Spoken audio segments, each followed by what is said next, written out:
మనం ఏం చేస్తున్నాము అనేటటువంటి ప్రతి పనిని పరమాత్మ స్వరూపంగా తెలుసుకుంటూ ఉంటాడు.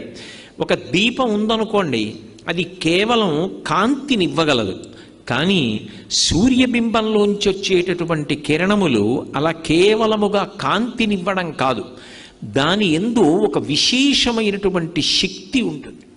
ఆ శక్తిని ఋషులు గమనించారు. అది ఏ శక్తి అంటే, అది లోపల ఉండేటటువంటి హృదయ పద్మాన్ని వికసనం పొందేటట్టుగా చేస్తుంది. అందుకే సమస్త ప్రాణులు కూడా, సాత్విక ప్రాణులన్నీ కూడా సూర్యోదయానికి కన్ను తెరుస్తాయి. కృతఘ్నఘ్నాయ దేవాయ జ్యోతిషాం పతయే నమః అంటారు ఆదిత్య హృదయంలో. పరబ్రహ్మస్వరూపమైనటువంటి సూర్యుడు ఆకాశంలో ఉదయించేటప్పటికీ తత్పూర్వము లేచి ఎవడు ఆయనకి స్వాగతం పలకడో, ఎవరు ఆయనకి నమస్కారం చెయ్యడో